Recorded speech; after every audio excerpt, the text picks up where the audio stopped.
Hey, what's going on, peoples? I know it's been a minute. In 2021, I last left y'all, back in March. But, gonna get back into it, Welcome back to another episode of the Mo Love Podcast, Honest Conversations with Mo. And, today what I want to, really focus on, especially, being surrounded by greatness. And then, I'm going to bring them in a little later. But what I want to touch on is, finding the right people that kind of push you forward and kind of influence you in the right manner, in the right direction. Because speaking for myself, I know I'm very, very isolatory. I'm very to myself, But what I like to, say is, my alone, isn't lonely, is holy. Uh, and just really, and knowing that at the same time, knowing that I still got to, challenge myself and get out there. And I think that's definitely my intention, heading into 2021. We got a fresh start. We got a chance to really take the lessons that 2020 brought us, and I know 2020 brought a lot of lessons, and we just got to continue to grow from it.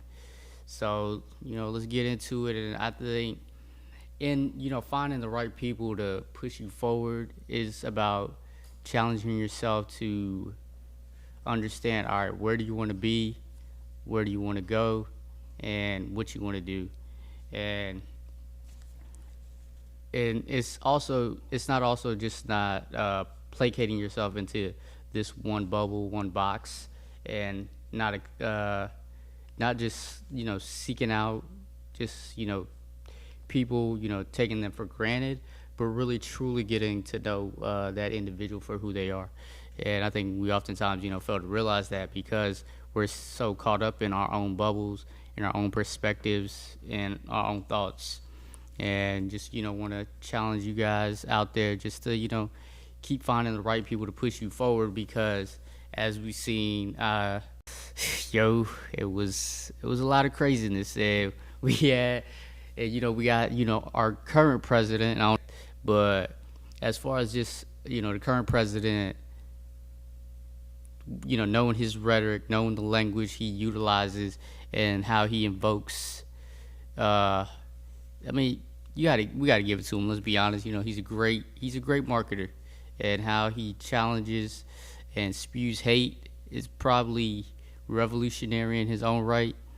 But it's still that wrong way of how we push people forward, and that challenges you.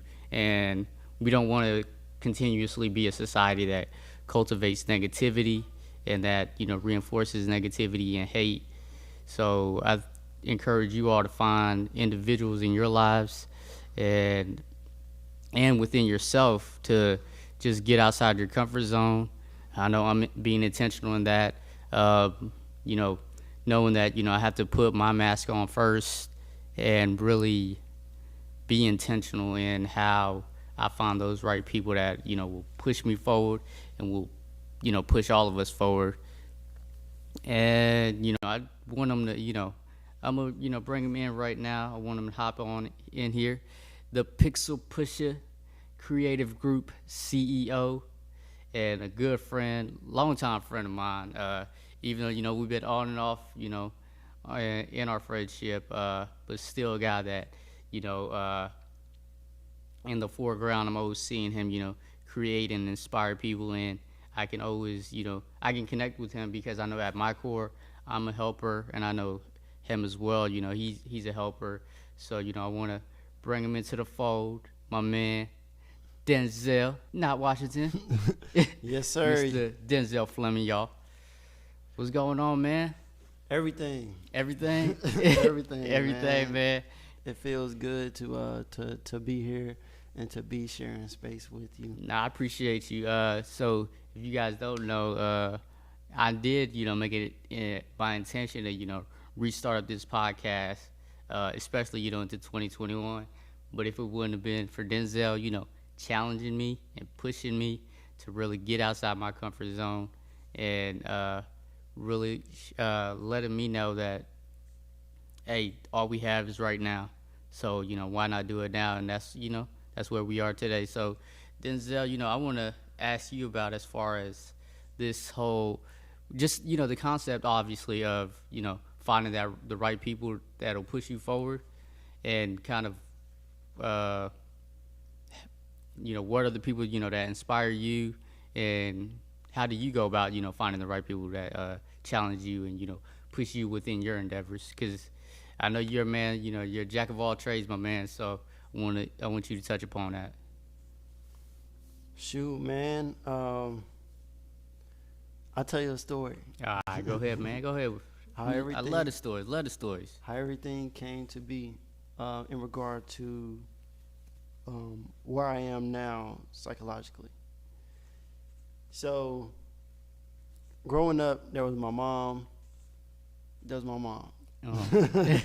and my sister. My sister is 6 years older than myself. So, growing up in a household with women, I'm like, all right, I know how to navigate in the world as a man based off of how I need to come together as a household, but as a unit of black people, especially black man and woman, and not just in regard to romantic, but like in all of the ways, especially as my mom and sister invited other women into the household. I had to really step it up in regard to being a gentleman, but also like being somebody that people can be comfortable around. You know what I'm saying? So with that, and my mom and my sisters are hairdressers, or they're entrepreneurs, but like they were doing hair. So I'm like, okay, cool. Like this is pretty all right. This is how we're providing by being performing a service and helping other people look and feel good. That's our specialty. That's our tribe. I got you. So my she's in a barber right now, but like myself, I'm like, man, like I love to pick up some clippers. Like when Isaiah, my son, when he gets some hair, well, when he has more hair, he's ready for a haircut. Then like, I'll be excited to like to do that. But yeah. So my mom evoking that entrepreneurial spirit, that go-getter mindset. That like all you really have is right now. Yeah. But like all you have is your people too. So in the household, if my sister was out because she had to do whatever she had to do, then I got to fill in. Or my mom doing what she does, and she's the sole provider. But like, say if I want something extra, or I need something extra, opposed to me asking my mom for it and taking away from the greater household or the greater good, I'd rather go out and get it however I could. So what I started doing was I started selling cookies. And I'm selling these cookies to my classmates. I'm bagging them up. I'm selling them because I'm learning from the other entrepreneurs in my neighborhood how to conduct a business. How to conduct business. You can take that $2 Snickers bar, flip it in for $5 at school. Right, because somebody's gonna feel compelled enough to buy it for that. So it's like, all right, cool. So now I'm the cookie guy. Fast forward, I started picking up other things to like sell, like Yu-Gi-Oh. Were they chocolate chip cookies? Nah, man. Like I'll just go to the store and get the assorted cookies. Okay, got you. From like a generic dollar store. Okay. And then bag them up, and I have 5 cookies in there for $1. Okay. Oh, smooth little flip. Okay. Yeah. Now go ahead. So like because it's easy for a child to come up on $1. Oh yeah, not definitely. But I realized that because some people in my neighborhood was like, look, man, it's going to be easy for you to come up on $1. Now, I took that all throughout my life, and I said, look, it's going to be easy to come up on $1. What is that dollar? Now, as I got older, I had to redefine what that dollar is, because sometimes it's not just $1 bill, U.S. currency. It might be 1,000 rupees or whatever, you know what I'm saying? Like, it might be, as I'm clicking the pen, it might be the pen. It might be whatever it is I need.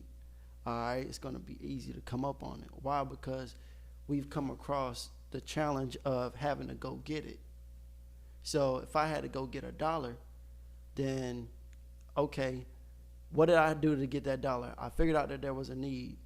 I identified the need, and then I provided a solution to that problem.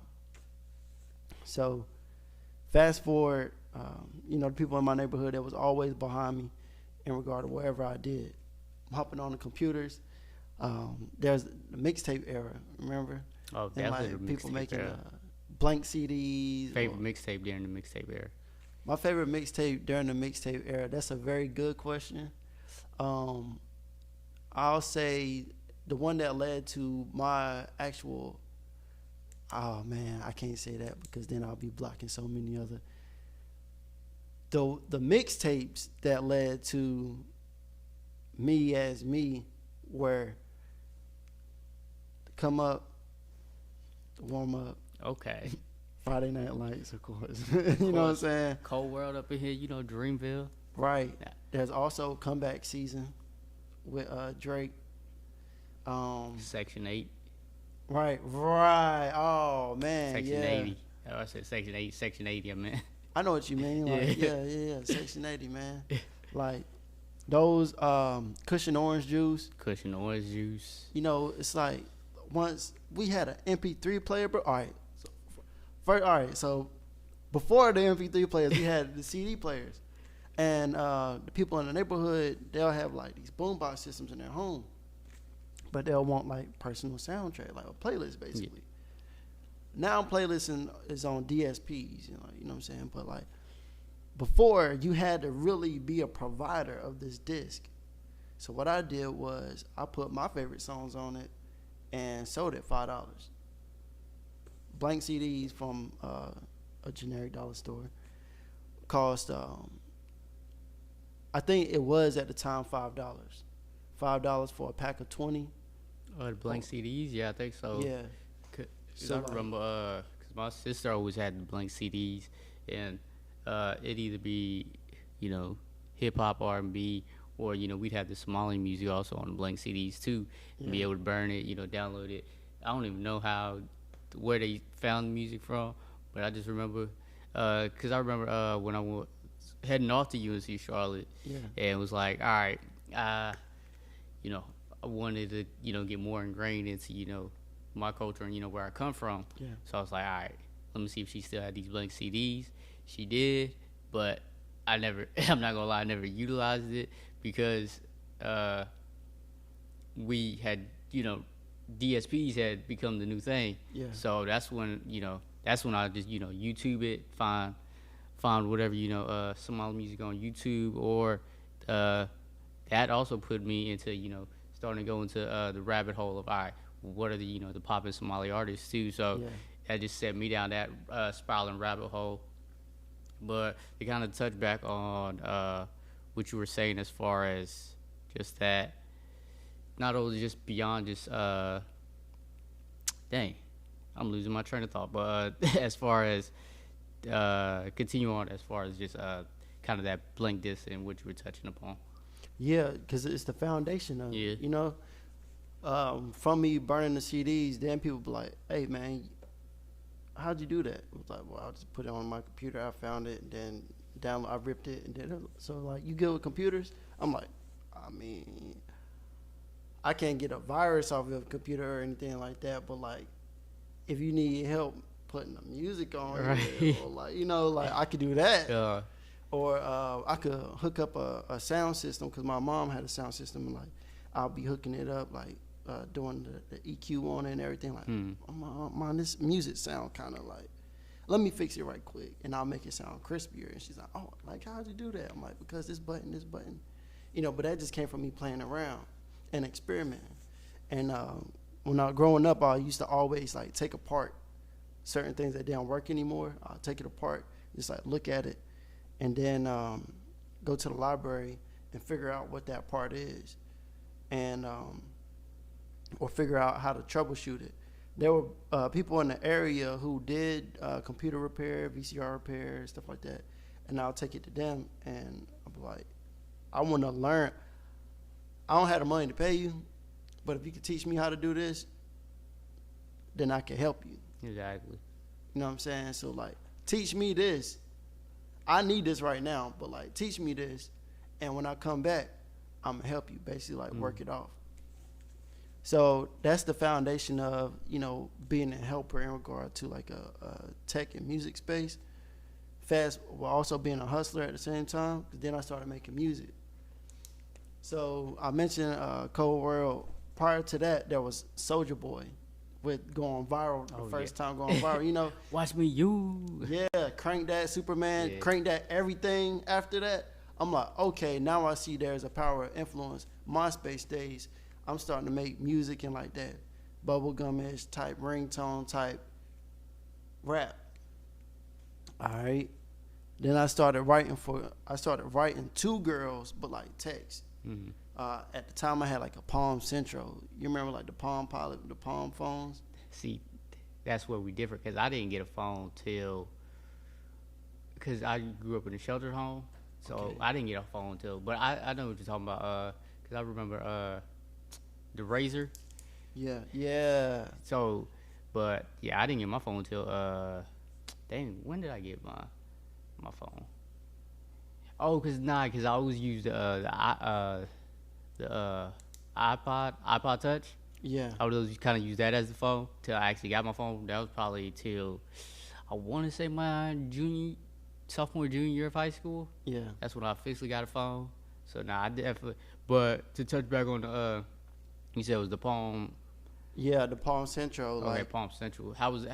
I don't remember that one. I had to. We were like, I was big on messaging. I've always been big on messaging and like sending messages and like making sure people feel good through messages. But like now it's kind of like tiring. So now I'd rather like call somebody or, you know, either be on Clubhouse or I might even in person is the best, because then we could go anywhere and experience and like interact with the real world, and we get real world experiences together.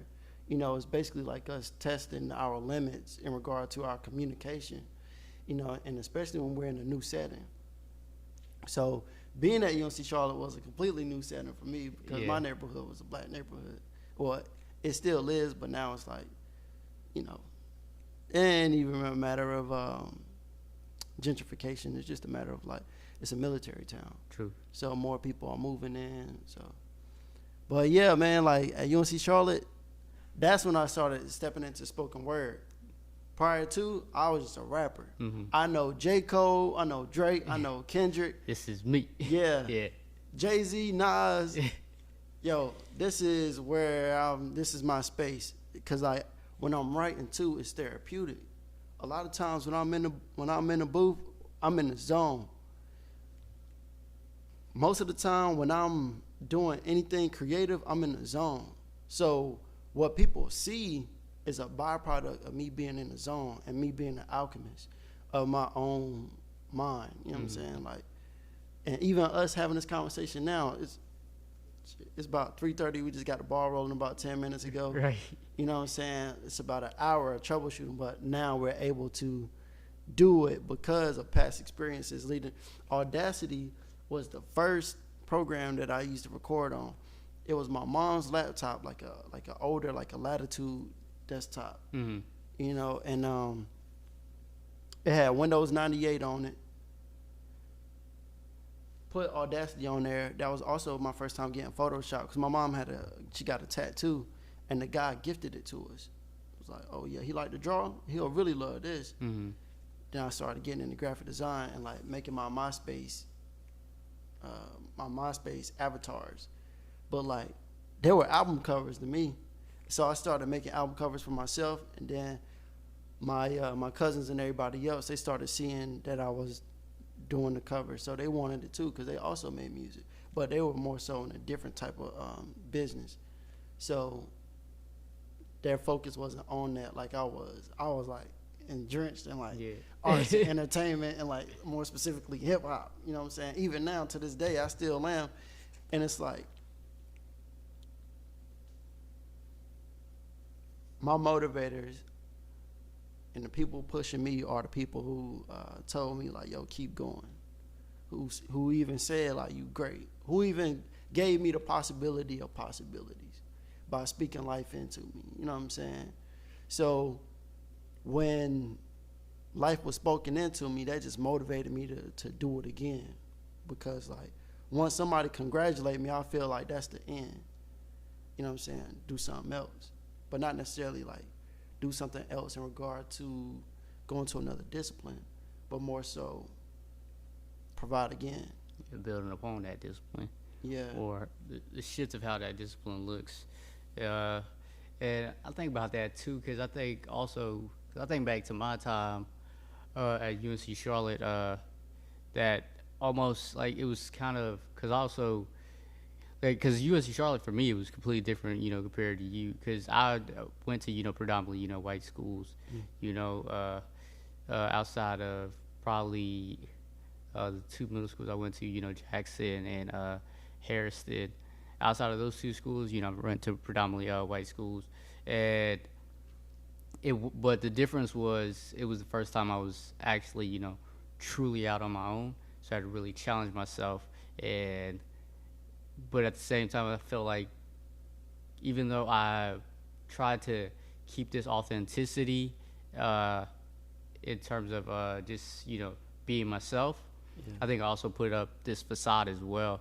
And, it was interesting. Like I think about, cause the worldwide lore and the nickname, things like that. So I just think about it in that sense of, all right, how was I, even though I was that guy that was, known around on campus and was seen around on campus, I still felt that loneliness. So I didn't challenge myself to really create those relationships and those bonds that I feel like now that, now where maybe, I'd probably be in a different space, but at the same time, I take those learning lessons and know how to incorporate it going forward. So I definitely get, in terms of what you're saying, because I also, I have two older sisters. I have a little sister and a little brother, so I'm the middle child. And I'm also, a dream villain, Dreamville. So just grew up on Cole and just like listening to Cole's music. So I was always in that space, because I think about when Forest Hills Drive dropped in 2014. Beautiful. And just listening to that around on campus and just thinking about, all right, how do I continue to, remain true to myself, but not lose myself at the same time. But I think at times I think the biggest lesson and the learning lesson I've been learning now is that I probably did lose myself, and that's okay too, in that I lost myself. So it's that growth mindset of how do I continue to propel and push forward. And like I touched upon, like, we've had, I feel like, I don't want to say a shaky, friendship, but every time we connect, it's always, Picking up. Huh? Picking up. Yeah. It's always, a shining light in the sense of like, all right, it's always good to see this person. Yeah. And I wanted to kind of touch upon, because I've seen, what you've done, how selfless you are in terms of the things you do from your creative space. I know how you're pushing forward to create, more creative outlets for different artists and different individuals, just to not only just to have a space to showcase their passions and their talents, but also for them to be themselves. So I want you to kind of touch upon that a little bit. Yeah, man. So all of my life I've been around unique individuals in regard to who they are at the core. And I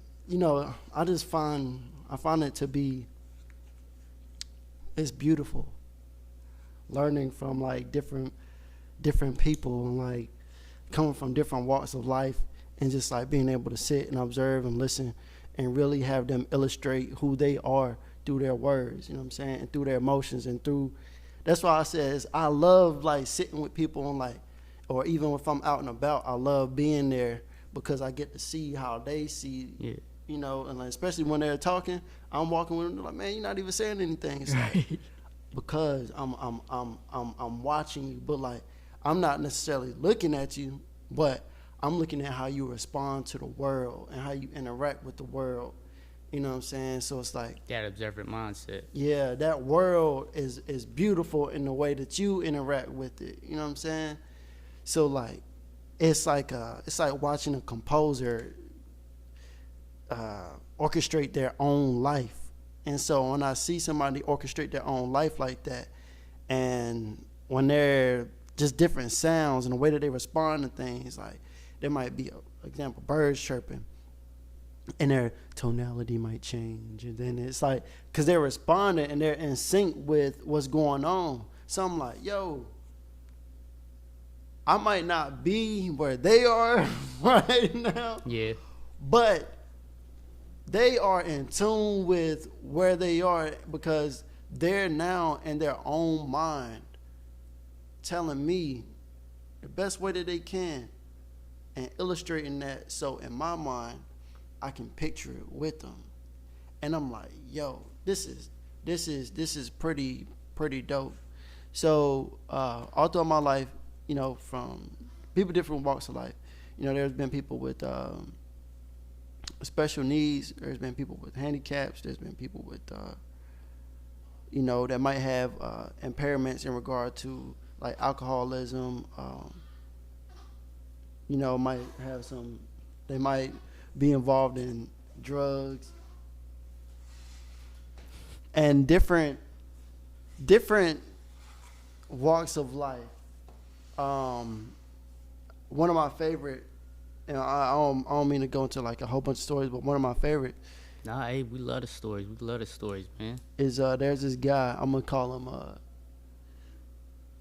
him Harry, and Harry was an addict, but all right. So in the community they call him a fiend, but like he won't.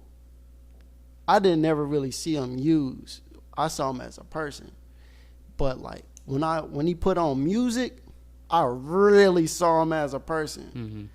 Because that's what makes him enjoy everything even more. It intensifies. Put on that beat, put on go-go, he is on it. You know what I'm saying? And that also built like my affinity for the DMV, for DC specifically, and go-go music. Because like if he appreciate this, I have no choice but to appreciate it.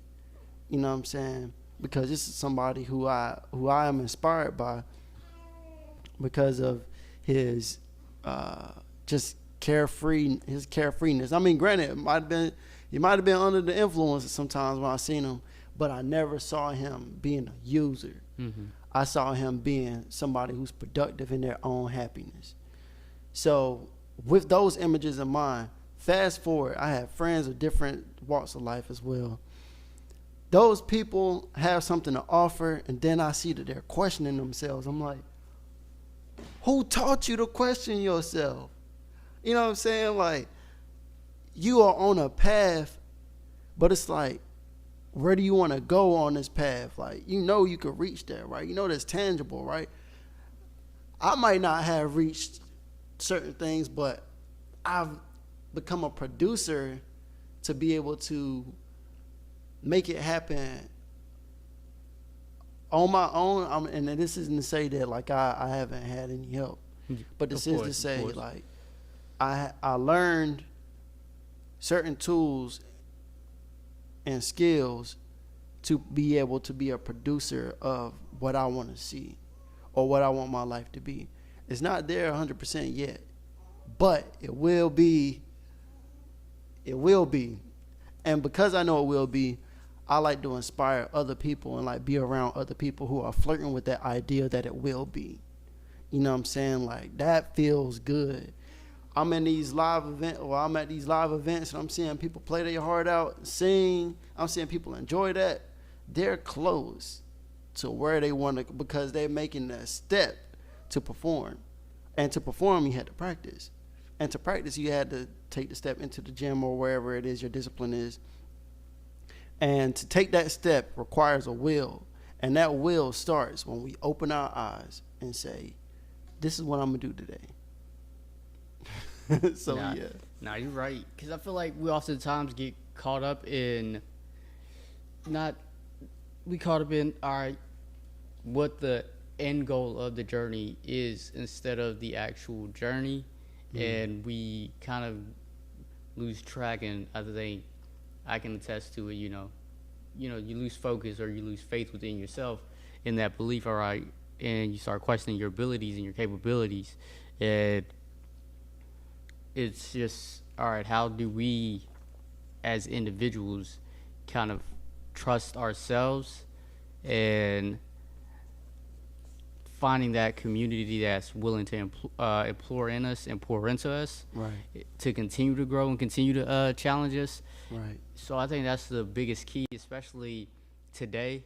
Like we think about what happened in Capitol Hill. There's constantly people imploring hate into the environment, Right. and what needs to be, I feel like the rhetoric that needs to change and the language that needs to change, as far as the outlook of the world and how we move forward, Yeah. is all right. How do we push the language of love and push unity? How do we embrace, because we think of the word inclusion, that's the new big thing. Yeah. Especially what's been happening for years, honestly for centuries, but just police killings of us as black people, and we're just losing our lives. So how do we cultivate and change that language, and also understanding, all right, what does that even look like? Because we don't have that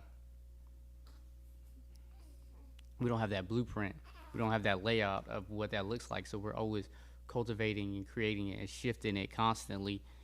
And what I think about all, want to get your ideas. I don't know if you heard about Draymond Green's comments.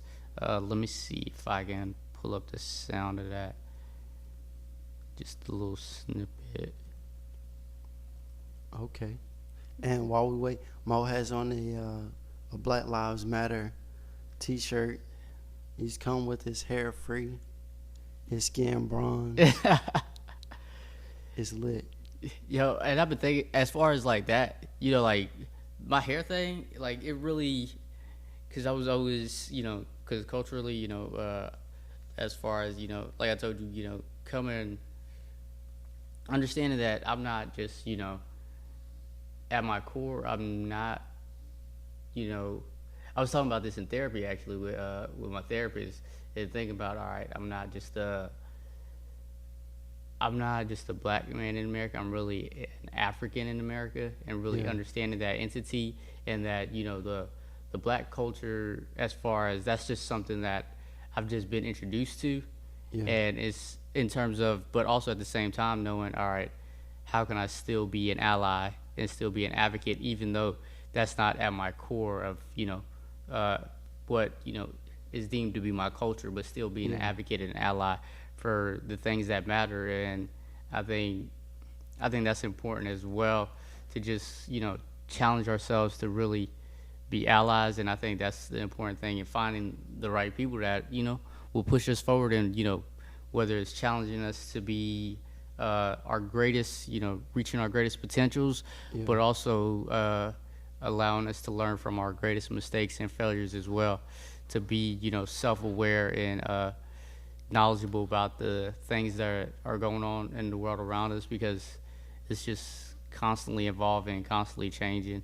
But hold on, let me cue this up. Give me a second. Okay.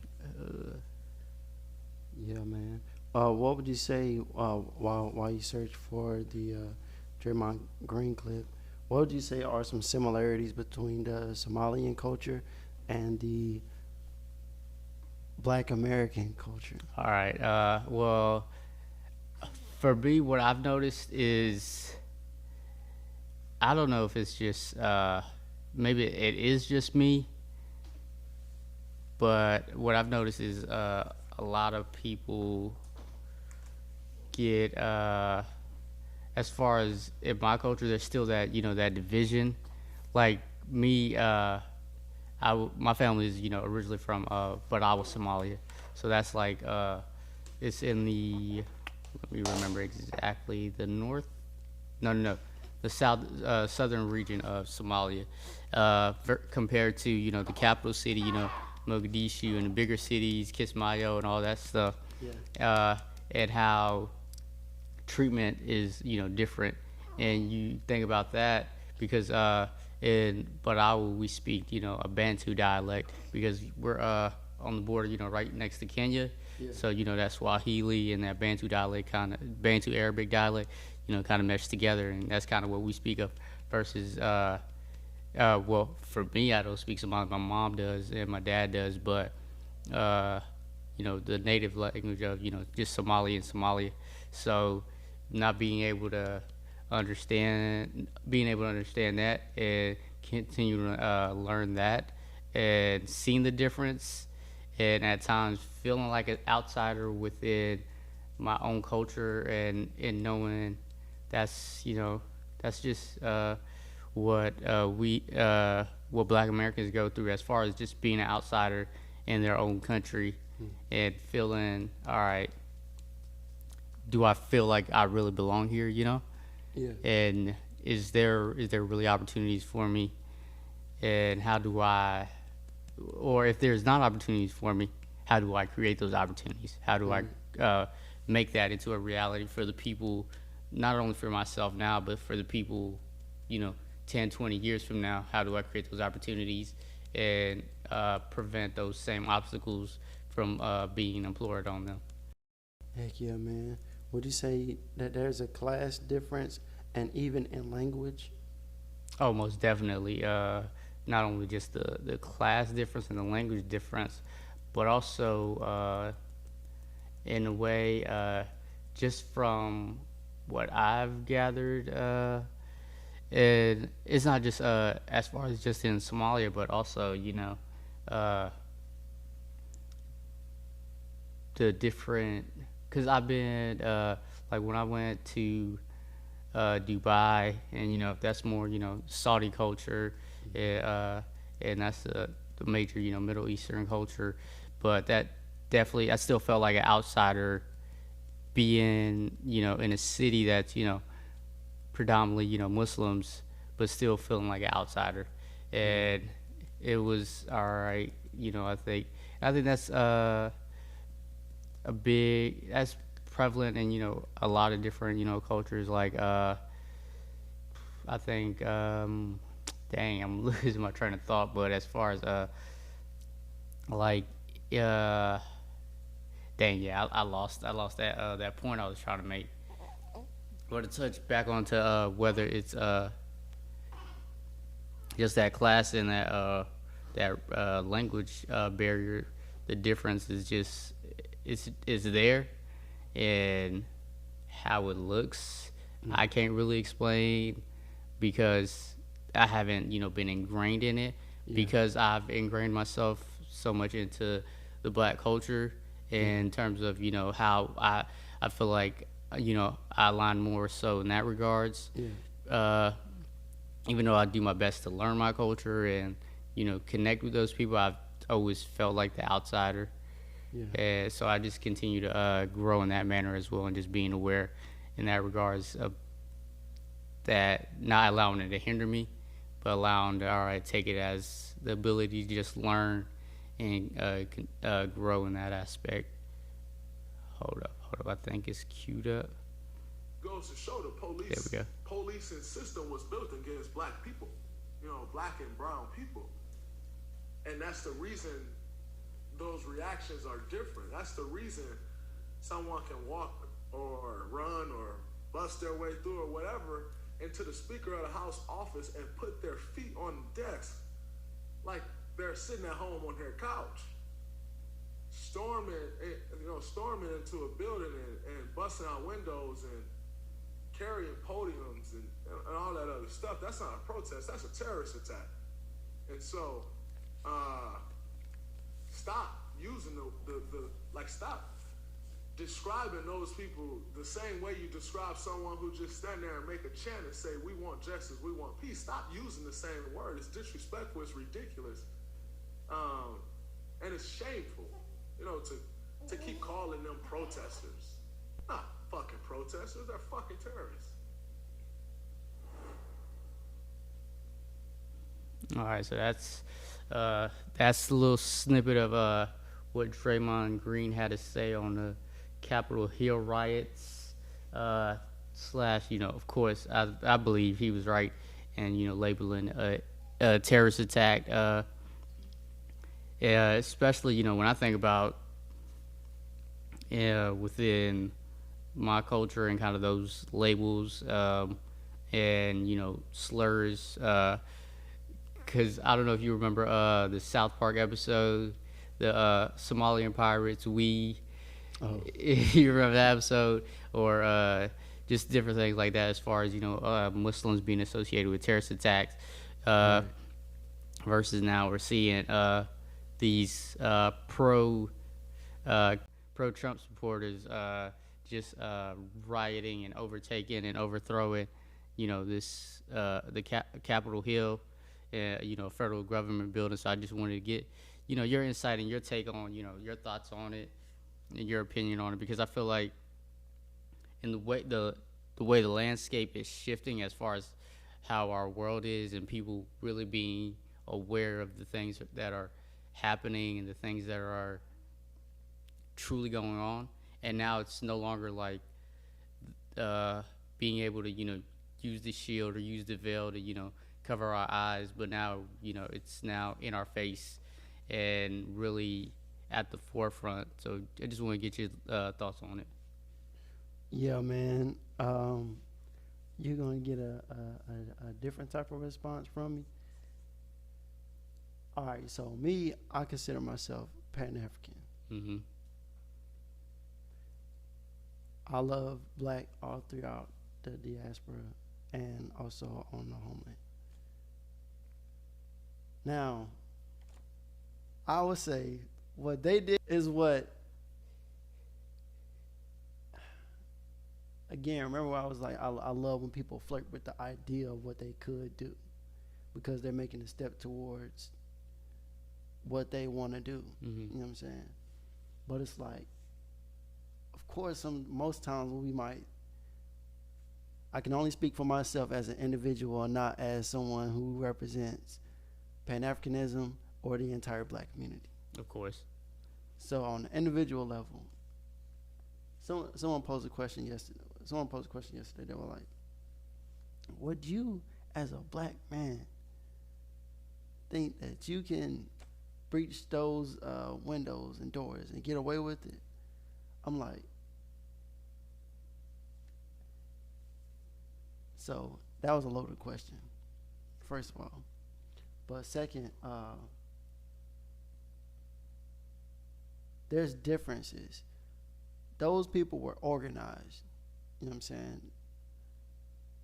which is an act of terror because they breached and because they used force to get to where they needed to, opposed to saying, hey, we're going to use law or legislation. They were using force, you know what I'm saying, and demonstrating in a violent manner to, on a public platform, definitely on a public platform, to then possibly incite other violence other places by those who are viewing it to be inspired.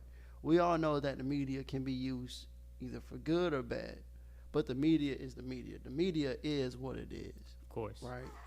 And it's us who give what we see meaning. We see the projections and then we give the projections a name or an idea or whatever we attach to it. But like me as Denzel, I would have loved to be there and capture that. And to see, look, y'all, this is what happens when people reach wit's end. Yep. They might be pro-Trump, but from my lens, I'm like, this is what people do when they have access, when they have power, and when they know for a fact that nothing is going to happen. That the reality that they won't ever suffer dire consequences, or because they have that privilege or that understanding that, all right, I can do this and nobody's gonna question it, or nobody's gonna see it as something negative, even though it's probably the most. Not only is it the craziest thing we've probably seen in our lifetime in a while, as far as Right. people just a group of people being able to overtake not only just a government building, but the manner in which they were able to, spew their hate or spew their rhetoric, and for it to just continue and prolong, because they know, all right, there's no, there is no consequences for me. There's nothing that they'll do to me because I do have this privilege and I do have this advantage. Right. With death isn't a forethought to them. Most of us online, and I saw they were like, if it was black people, we already know it would have been a massacre. Oh, yeah. But like, how could we automatically assume that when we decide to step up and rise up, that death is automatic? Why don't we attach? Never mind. That was about to come off crazy. Go ahead. But like, let's get into it. Why don't we attach death to the thoughts of other people in our forethoughts? Why is it okay? A black person stood up, they about to die for this. Now, granted, there was that white woman who was shot and killed outside of there. They're like, oh, the white woman, she fought for our country. Cool. But this white woman might have also been a part of that organization. And she might have also said, you know what, I'm going to make this sacrifice. As a stand to say, look, we can do this to our women. But now, from a historical context, the white woman has always been disposable in the white household with less of a voice. Remember women's suffrage? Oh, no, definitely. That was for white people, the white women too, you know what I'm saying? I mean, that was mostly for white women because they were looking for their opportunity to really have a voice. And yes. I think something that people fail to realize is as much as white women do have that privilege, they're still, like as you were saying, they're still seen as the minority within their household. Yes. And especially when we got the white master looking at our people and looking at our people as sexual objects, just objects. You know what I'm saying? Objectifying our women. Then looking at us as people who just, well, not as people, as animals providing, looking at us as livestock, but looking at our women as sexual objects. But they're still looking at us, and that attention could be going to the white woman, which then could possibly, and I'm not saying this is what happened in all white households, but at that particular time, it could lead to some feelings of jealousy. It could lead to some feelings of envy, and it's like, you go, okay, here I am, a perfectly fine white woman, and this is being married to someone. They're probably saying to themselves, why not have sex with me why not have sex with me? What's wrong with me? You know what I'm saying? Yeah. When you got to go out here and rape and take from them and fight with them. You don't have to fight with me. But you're willing to do that and to be with me? Wow. So then what they do? Yell at people in Target. They do. And that becomes their outlet, that release to feel included in the movement. And in a way to kind of touch upon that, like that negative way we push each other forward, because they're not being propelled within their own households or within their own industries, or whatever profession it is they so choose. So now, all right, how do I push myself and push the people around me forward? And that becomes through control, whether it be through controlling, all right, I control how your life is now put in jeopardy. Mm-hmm. I control how, you know, your safety is now in question. Right. And I think that's the biggest thing too, in understanding, all right, are we really pushing something forward that's for the greater good, or are we pushing it forward that's only advantageous to us and advantageous to myself instead of advantageous to everybody? And I think Right. to touch upon, you know, what I was saying earlier, you know, we lose sight of the core components of unity and love and inclusion, but also what does that look like? Because we see so many people who are pushing forward the opposite because it's so easy to push forward the opposite because that's what gains the most attention. Yes. That gains the most notoriety. And you know, we talk about things like clickbait and how simple, you know, it is to just have that random, you know, tagline or whatever topic, and boom, instantly that becomes the new, you know, trending topic, becomes the new thing everybody's talking about because we just made it so simple to easily just get caught up in the wrong ideals and the wrong ideas. Right. And even to the white women yelling at people in Target comment, that comes just from built up, again, like that just comes from emotions built up that they didn't know what to do with it at the time. You know what I'm saying? Like, you know, they might be mothers of children and, you know, they just reach wit's end again. Yeah. You know, but like when I see somebody blowing up, I'm not saying like I laugh at people's like pain, but like it then becomes interesting because I'm like, now what do we do? Now how can we help these people? They got it out. Now how can we help them? Growing up, bro, that's how I was in class. But it was because of my internalized frustrations with the fact that I'm not being taught fast enough. Mm-hmm. I finished my work and now I'm talking to my friends, but I'm still getting penalized for talking to my friends and distracting my friends. My friends are almost finished, but my friends, they not getting it like that. You know what I'm saying? So it's like I'm sitting beside this person because, one, we have to go home together. We in the same neighborhood. Mm-hmm. This is my friend because of proximity mostly, but like I grown to love this person because I see them every day and I see what they're willing to do. You know what I'm saying? So here I am with my friend. I got my homework. I might ask a question and it's not for me, but it's for my friend. You know, so like I'll ask that question because he or she might not have built up that gumption to say or ask, hey, I need help. Or, hey, can you explain this further? Because they have a stigma attached to them. Exactly. This is the problem child, or this is, you know, so like I'm frustrated at the fact that they can't get help. I'm also frustrated at the fact that I'm being told to be quiet all daggone day. But like, I could contribute too. So it's like,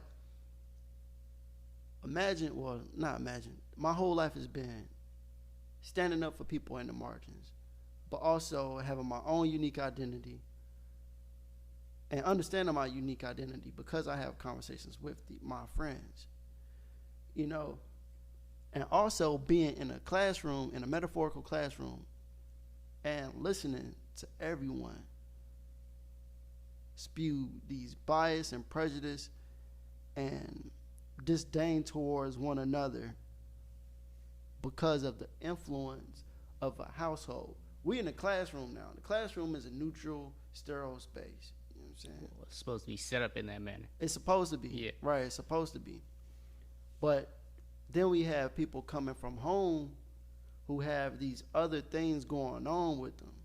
So it then became my duty when I started to realize that like people were acting like me.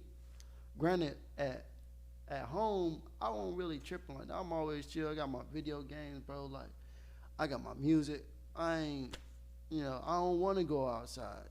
But I'll go outside because I like the adventure. I like the fun. I like to climb trees, you know what I'm saying? Get on a bike, go somewhere, visit friends, go to the hard cup lady or the candy lady. I like that, you know, because outside are other people. I said, but anyway, I say all that to say this. What do we do as a preventative measure to keep that white lady or anybody on a global scale from blowing up? Then, before they reach that point, how can we wrap around them? Sometimes it does require a hug. Sometimes it does require, hey, bro, I got you. Sometimes it does require, hey, come over here. Let's look at this right quick. Mm-hmm. Sometimes it does require redirection. You know what I'm saying? Because they might not be an alchemist. They might not understand that they can transform their emotions or transmute their emotions. They don't understand that yet. And it's like we have to empower them to say, you can do it. I know you can do it. I watched you do it before. But like, what about when they're alone? True.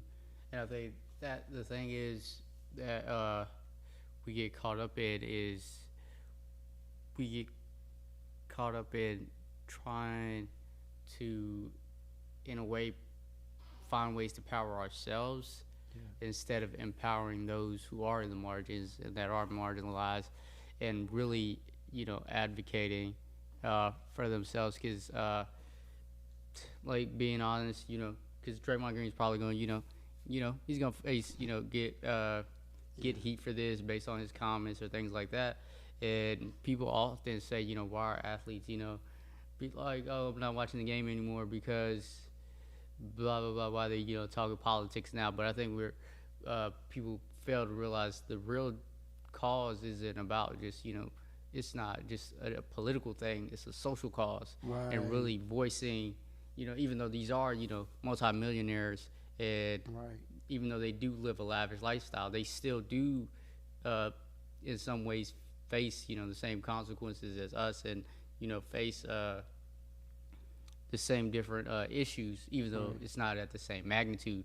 So in a way, what they're just trying to do is just utilize their platform right now to kind of empower those who don't have voices. And I think that's the biggest thing that, in a way, technology, even though it's made us so connected but disconnected, but it has allowed us to have that platform to really empower our voices and really cultivate change in that regard. And like you were saying, as far as, that white woman who's going to blow up, because I think she was never empowered to truly be herself. So now she's finding ways to gain power, or finding ways to truly harness whatever energy she's been holding back and unleash it on, whoever. Enter microaggressions. Enter different policies of systemic racism. Yep. Enter, you can't get this home because your credit score is bad. Enter redlining. Enter all of these passive aggressive ways to call us out of our name. Of course. To call us out of our name, bro. Yeah, it's crazy, man. Yeah, and it's like, it's hard to really make sense of it, because in a way we've been so desensitized to it and so used to it. Right. And now it's a matter of, all right, now that we know that this is just truly why they are the way they are, it's about, all right, now getting to the root of, all right, how do we get to the root of why maybe they hate us? Is it because they actually hate us because of the color of our skin, or do they hate us because they feel marginalized in a manner? And why are they, feeling marginalized, and how are they, challenge? It's just an interesting ideal and an interesting concept, because we really don't take the time to think about it, because we get so caught up in our own worlds, in terms of, all right, it's easy to just react, and easy to just, be the person who's like, all right, I'm not, going to tolerate this anymore. But I think it's also important to really understand, all right, on a human level, why is this person the way they are? And why is this person treating me in this manner? Or why is this person only viewing me in this certain light? So I definitely get into it. but to shift gears. Okay. Let's go more into a positive space, and the Knicks resurgence. I don't know if the Knicks are right now. They're on, they're winning, and it's dope to see them winning. I think also the Phoenix Suns, who are, on the rise. I think Alan brought up those two teams to really think about the dichotomy of on the initial basis of this episode really is all right, why are how are they being pushed forward and pushed forward towards success, and seeing we often fail to realize the importance of culture, a positive atmosphere. And I don't know if you've been knowing the Knicks over these past 6, 7, whatever years, been such a negative culture. It's such a negative mindset, especially with their owner, James Dolan, and now also a young team like the Suns, who are on the rise because now they finally have the right veterans, and Chris Paul now being in Phoenix, the right head coach, and Monty Williams. And that was just a few examples I want to give within, and shouting them out just on hopefully continued success, not too much success, because I'm hoping my Lakers, we about to repeat, back to back, but just continued success to those teams, to think about how they're finally having those people that are pushing them forward towards success, whether it be through a better culture now, or just the right, or having the right people to really inspire. And I think that's one thing we fail to forget, is that through our actions we're really inspiring each other, whether it be in a negative manner or a positive light. Is how are you choosing to inspire the person next to you? And just wanted to shout out those teams, but I wanted to get your thought on how do you choose to inspire, and what do you think about just the concept of inspiration? Man, how do I choose to inspire?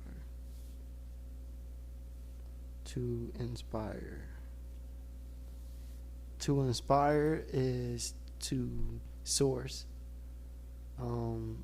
To source means to channel. To channel means to direct. To direct.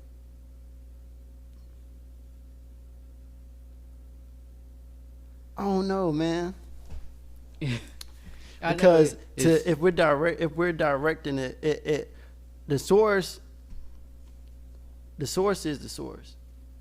It's just like the sun. Mm-hmm. Now, my inspiration, I always use the sun as an analogy. There's the sun. It generates its own energy. It's constantly burning. Spontaneous combustion. In space. Fire is existing in space. That's amazing. Right? So it's like there's a presence of oxygen. There's a presence, a mass presence. Right? Then there are 9 subsidiaries, but to which they're not necessarily as small, because they are very large in regard to their positioning and their place in regard to the system. Mercury, Venus, Mercury, Earth. Just to name a few. Then we have Jupiter and Saturn. Right? I got you.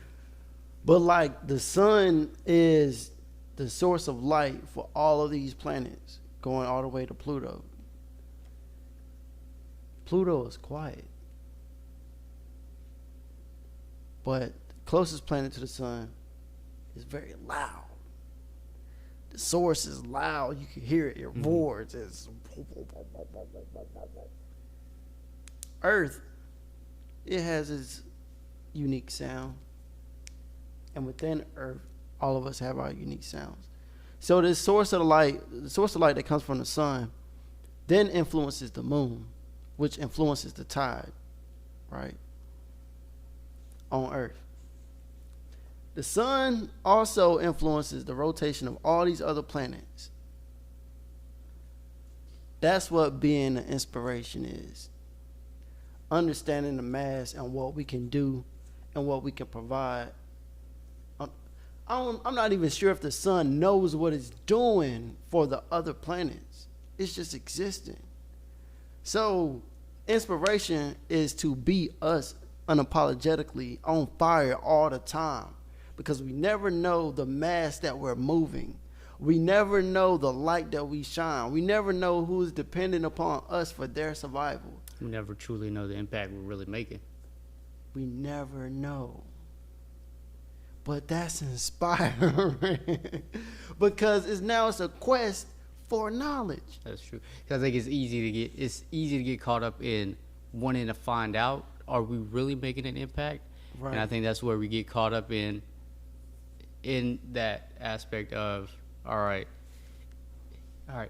now I know, okay, oh yeah, I got, I'm generating all this traction, but I can't really pinpoint where that inspiration source is. And now you get caught up in overthinking. You get caught up in getting lost in, chasing the wrong things or chasing the wrong ideals. In terms of, all right, now the way you're subjugating yourself to being in this one box because you are trying to pinpoint and locate where that inspiration or what that impact is. Mm-hmm. So I definitely get that. And it's just, it's crazy to think that we live in a world where we are surrounded by so many different people that we can gain knowledge from and gain inspiration from, but we're always looking to see, are we making an impact? We're always trying to find out, right, is this really connecting with this person? Is it really, are they really able to digest it? They're not digesting it. All right, let me bring it over here to someone who can understand and think more like me, or gets where I'm coming from. And yeah, that's okay, but it's also important to also understand that other side, they're not necessarily trying to bring you down, but they're also just trying to bring another level of awareness to not only your reality but to their reality as well. Because we're just, I think, I touched upon it on the last episode, we only live within our own perspectives. Mm-hmm. We only live within our own established truths and how we see the world. And you can't get caught up in the glamorization of what could be, and only can be honest with yourself in what is. Right. Because it is what it is. That's why I said, we only have the now. We only have the now. Like, our future, see how fast that came?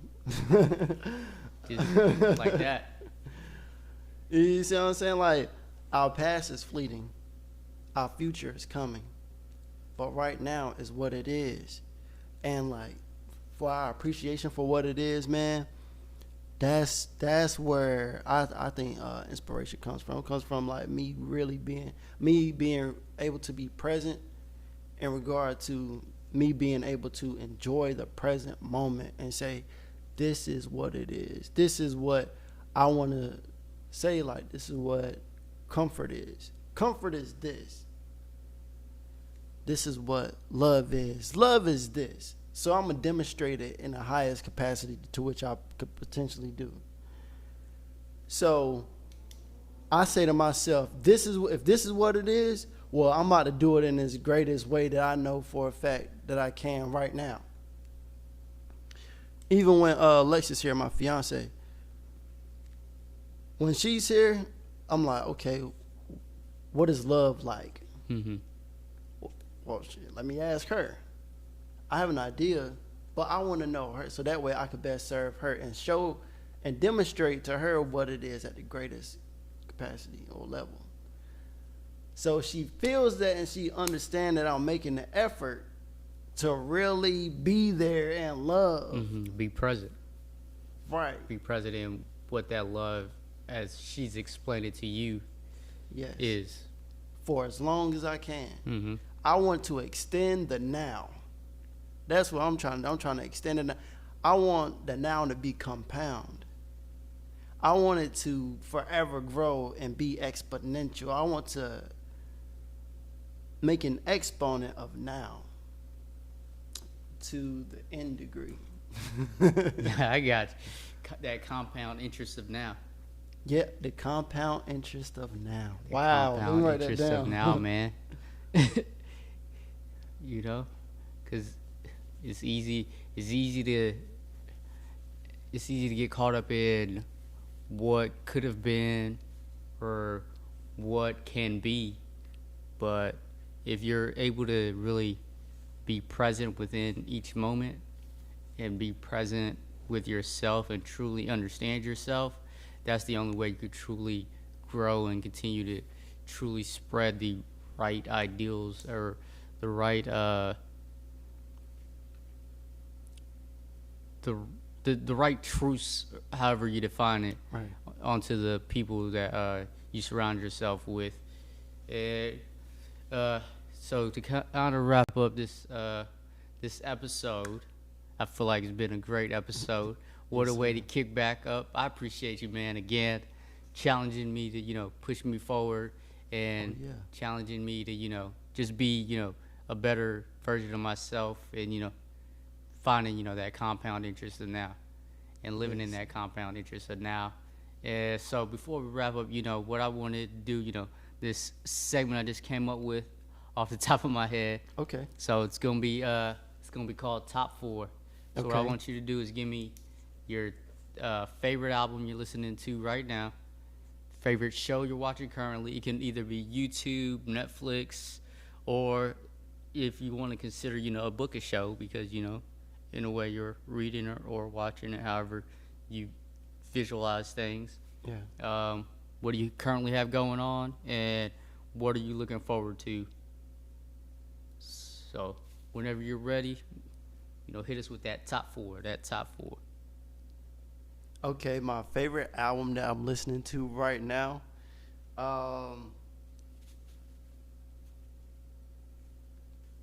Let me open up Spotify and see what exactly I'm listening to right now. Cause it switches, It switches up. I feel you. For me, I'll go ahead with mine at the current moment. Mine's right now, and it's been for months now. But Burna Boy's Too Tall album. People love that album. That's my album, man. That's been my album for the last 4 months, especially closing out 2020. That's just been the go-to till Cole drops, of course. Whenever Cole comes out with what are we waiting on right now? The off season. Then we got It's a Boy, which I think is gonna be I'm just speculating. I think it might be a Kill Edward album, because he said he was gonna give us a Kill Edward album, and of course, what he's deeming his final album. Then I don't want to put words into Cole's mouth, but the fall off. So until those projects come, and of course till the big A-listers drop the albums that are expected to come in 2021. That Burna Boy, Too Tall, even with because I'm, like I said, I'm constantly down a rabbit hole, especially with music, and that with all because music is dropped weekly, so. But that's just been the one consistent album for me these last 4 or 5 months. The show I'm currently watching, Your Honor, that's the show. That is the show, man. I don't know if you're watching Your Honor. Your Honor? Yeah, with Bryan Cranston, Walter White. That's the show right now. I've been binging. What else? That's the precursor to Breaking Bad, yeah? No. Better Call Saul is the precursor to Breaking Bad. Okay. Yeah, but Your Honor is a completely different show. He's just the star in it. Okay. Yeah. And what else? What I am currently working on or getting ready to, what I'm currently working on is just, getting my mindset prepared in terms of getting ready for grad school. I start grad school at George Washington University as I get ready, get my master's in sports management at GW, and just preparing, to compound interest of now, and just prepping myself for, grad school, and, getting back into that environment, because I was thinking about it recently, like, I got to get back into like writing papers and doing like research papers, and I ain't done that in like 3 years since graduating. So I'm like, man, I got to just reacclimate my brain and just getting back into that mindset. And then what I'm looking forward to, just not only just this year, but being in totality this year and going forward, hoping to take more trips in 2021. Of course, hopefully, COVID will allow it, is, they continue to figure out the vaccines or just a solution to this whole pandemic. But hopefully, being able to travel more, and honestly, just being an advocate for myself more. And I think that's the real big lesson I'm heading with going into 2021 and going forward. Where you going in regard to traveling? Where you want to go? Because I'm already thinking of my 27th birthday trip, man.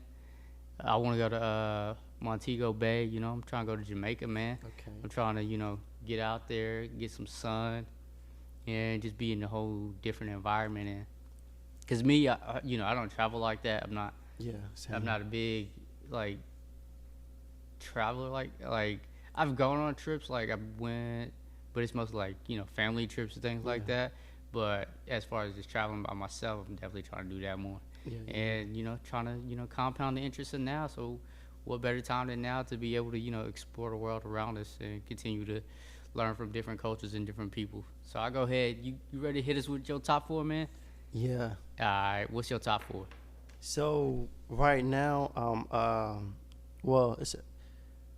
I'm shuffling through music. Okay. So like right now, I'm listening to the Elephant Eyes, Omen. Okay. Omen's Elephant Eyes. I ain't listened to that one in a minute. Right. That's a solid. I might have to go back and listen to that today. Right. And like it's just the way that he illustrates things, and all we have is his voice and our imagination to what might be going on. So I'm like, like that's dope. Cause motion pictures on that album, right? I believe so. Yes. Motion picture and what's the other one? It's TDK, Turn Down King. And that's one of my favorite. Like TDK. the second one that I'm like listening to, like that's real. Like is when I'm motivated and I'm editing and everything. Benny the Butcher, Burden of Proof. See, I need to get into what you call it? What's the group? Oh man, Griselda. Griselda. I need to get. People been telling me I need to get in Griselda more, man. But this Burna Boy album just had me distracted. But I definitely want to get into Griselda's catalog, especially West Side. Yeah. And Benny's catalogs for sure, man. Just Conway the Machine. Oh yeah, let me not forget Conway too. Definitely just get with it in their catalog. And who's there? I think they're also I think they're in the works of I don't know the exact name of their female artist, but they're propping her up, and I heard she's got mad skills. So I'm gonna definitely get into that catalog too, cause cause Griselda ran 2020, man. Yeah, Griselda ran 2020. The way that I listen to them, I look at like chefs in the kitchen. Mm-hmm.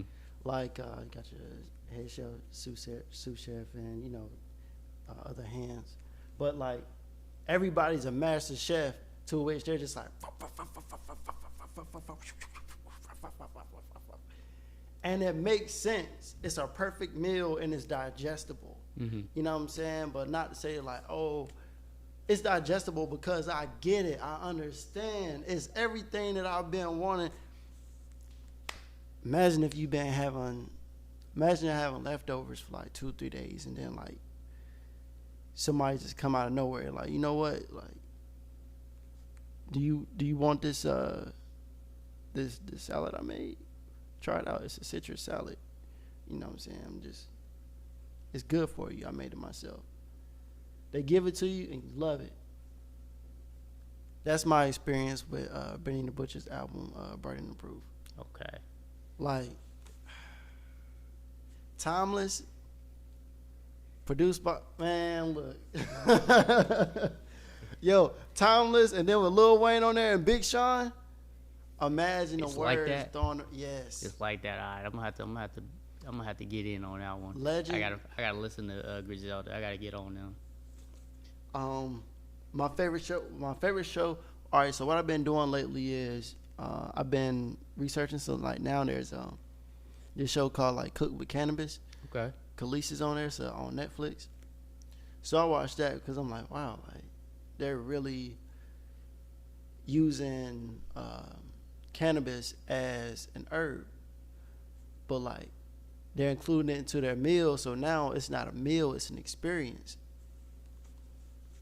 I'm watching people chef up experiences. So lately, I've just been entrenched in like experiences and how I can make the best experiences or how I can receive the best experiences. What I got going on currently, a lot, man. I got my 1 month old son. Congrats on that again, bro. Congrats on that again. Isaiah Rashad Fleming. People would think that it's named after the rapper Isaiah Rashad. Yeah. It does have some significance to it because, like, I rap and I write, so it's like, of course, like I'm gonna pay my dues, but also Isaiah is a prophet in the Bible, and you know, it's just he had a message, and I love that message. Then there's Rashad. We both share the same middle name, but it means rightfully guided. So all of us here now, we gonna be in sync, man. You know, like that's what I have currently going on. I'm also doing some video work, photo work, music, media. I'm just like entrenched in it, man. Again, so media, I'm getting my feet wet. 2021, I'm getting my feet wet with all of it. You know what I'm saying? Taking off. Saturday, I'm going up to New York and filming my homeboy Rasheen. He got a dope project that he's working on. You know, I'm excited to be a part of that. And it's like, okay, we finally, like, we starting the year off like this. That's what we doing. Okay, bet. You know what I'm saying? Yeah. That's why I'm like, yo, Mo, like, let's do it tomorrow, man. Mm-hmm. Like, let's do it. Because I know for a fact that we could go ahead and push it out, turn it, and then, you know, it's a good feeling. Exactly. It's like basketball. All right. Like basketball. Okay. My bad. I just got excited. Basketball is therapy for me, along with music. Mm-hmm. So, and here's why it's my therapy, because I thought I was all right at basketball till I was around high school athletes who perform and beat people on a national level. Okay. I'm with them every day, seeing this is all they take in, basketball. Of course, like Fortnite and stuff like that. Mm-hmm. Like, they still kids. But they really love basketball. I didn't get it initially. I'm like, look, man, I'm trying to make this bread. Like, I'm thinking about how I can make more money for all of us. You know what I'm saying? I'm like, bro, like, I got to figure out a solution to, like, when I do this, I could put you on, I could put you on, I could put you on, I could put you on. All right, I got to do this the right way. I'm brainstorming like a complete strategy to winning the game of life. All right. So they're like, Coach, let's go to the gym. I'm like, all right. So I ain't gonna lie, some days I'm like, man, I ain't really trying to go because, like, I'm tired. But when I started going and playing with them, I realized how out of shape I was. And I said, nah, that ain't okay. So let me do something about it. And the fact that lit that go-getter mentality after being sedentary for so long and sitting down like at a desk. Yeah. When I started playing with them and got in the motions of it, I'm like, oh yeah, matter of fact, y'all need to work out too. Y'all gotta work out and drink some water and do this. Yeah. But really, I'm saying this to me. Right. You know what I'm saying? Y'all gotta do this. Like, yeah, like, you know what I'm saying? Like, you want to be a champion, this is what you gotta do to be a champion. Exactly. But like, they lit that spark in you. In me. Because that's what their passion was, right? All right, so now here's how it's therapy. Now that I'm lit. I'm like, man, my shot is off. But my shot is off because I'm not thinking about my shot going in.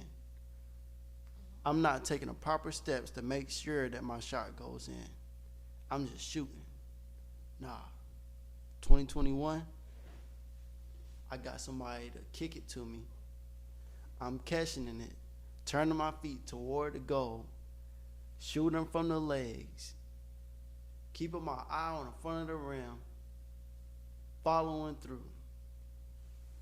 Back, focus on back to the fundamentals and understanding not only just in the fundamentals of just within the game of basketball, but within the fundamentals of who you are as an individual. And that's that therapy, because you finally can be grounded. Yeah, you're grounded on the court, but now you can take that energy and take that excitement, whatever you do, and those fundamentals that you were able to gain on the basketball court, all right, now you can take it to your music. Yes. You can take it to your writing. Yes. You can take it to your spoken word performances. Yes. How you cultivate the live events. Yes. So get it what you're saying. Hey, it's all about the foundation. Yes. And hey, the compound interest of now, man. The compound interest of now. That's a real one. So let the people know, before we wrap up, where they can find you at, how they can get in touch with you, and connect with you, man. Okay, cool. So my name is Denzel Fleming. I can be found on Facebook, LinkedIn. I'm on Instagram. I deleted my Twitter, but I'm on Clubhouse. Clubhouse is the new wave. If y'all don't know, a lot of people like to call it the chatty house because it does get a little chatty, but it is definitely the new wave. And honestly, that's a whole topic for another day. Man, I've been using Clubhouse to network. Oh, that's that's what it is for, man. And but it's about, I think the thing about Clubhouse that a lot of people fail to realize that are on Clubhouse is that it's easy to get caught up in the the follow rooms. Yeah. But it's about creating those organic connections. Yes. Instead of just being it like another social media where you're just it's all about followers, numbers, because exactly the numbers. But there's nothing about Clubhouse that's like, you're here to generate likes or whatever. Right. Or you can open up a room, but it might only end up being either 4 people, or it might end up being 60 to typically the more popular rooms, about like 2K people. Right. So it's a matter of one, what are you really, trying to implore, and what are you trying to gain from the platform, but also what are you trying to give to the platform. Right. So I think that's the biggest thing that I think people fail to realize about Clubhouse and why it is so dope. Right. If you utilize it properly, is that it's more than just a social media platform. Right. It's a real way to really truly engage and connect with people, because with just having an audio based platform, you're what am I trying to say? You're really just feeling the energy. Yeah. You're really trying to really take in people's auras from what they're saying, and you can either choose to be like we talked about. You can either choose to be reactionary, or you could choose to take the time to process the information and really take it in, and then give your opinion and how you decide whether it to be your own truth, or whatnot. That's up to you at the end of the day. So I think that's the biggest thing, especially as we continue to see how Clubhouse continues to grow, because it still is in its beta phase. And if they do decide, if and when they do decide to open it to the public, which for me, I don't think they should do. I think it should still be an invite-only platform. Yeah. But when they do open it up to the public, that's just gonna be interesting in terms of how people, utilize it and engage with it. Yeah. Like, I like all of those sentiments, man. Well, I love all those sentiments. You hit the nail on the head with it, you know what I'm saying, about the strength of the relationship. Yeah. And also, like, that strength of relationship being an internal one as well, and having that exude through and get into the other, to the receiver. Exactly. But hey, man, that's a wrap on, this episode of the Mo Love Podcast, Honest Conversations with Mo. I appreciate my guest, Pixel PUSHA's CEO, Denzel Fleming, my brother, a man that, he doesn't know it, but is an inspiration, and hopefully he knows it now. And I just appreciate him taking the time. And till next time, people.